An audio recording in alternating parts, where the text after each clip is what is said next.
let's really quickly go over some reasons why a landlord may say no to a sublease tenant. Sure.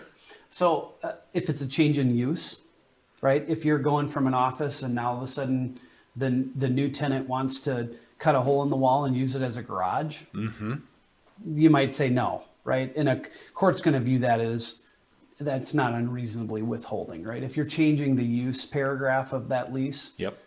that might be it. You know, if you're going from maybe it's a, maybe if it's in a strip mall that's zoned like commercial or something that allows for office use, and now it's a coffee shop that wants to go in, and again, they're going to have to modify the building, add a drive-up lane. Yep.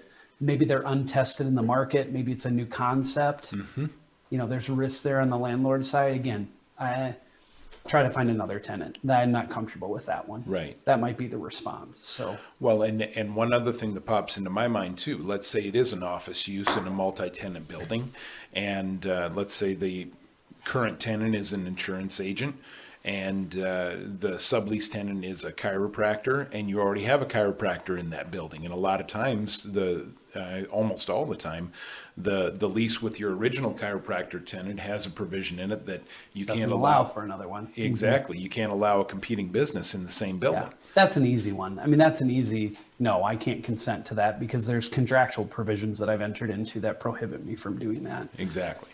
So, I mean, those are some of the reasons why I generally see a landlord say, not comfortable with this assignment or subletting. Or alternatively, also, I mean, if tenant comes in or subtenant is somebody that's not tried in the market, a new concept maybe with a really no guarantor or a weak guarantor, and you're going to let this go in with a risky concept to take over. In that situation, I would never let the original tenant out of their obligations. Right. It would not be a full release. I would hold on to the original tenant. And if they want to risk their butt on the line because they think their subtenant is going to be able to fulfill the rental obligations, well, then they're kind of sharing in that liability exposure. Exactly. So, but yeah, so I guess those are some of the reasons why an assignment might not take place. But more often than not, again, in Sioux Falls, if it's a reasonable use,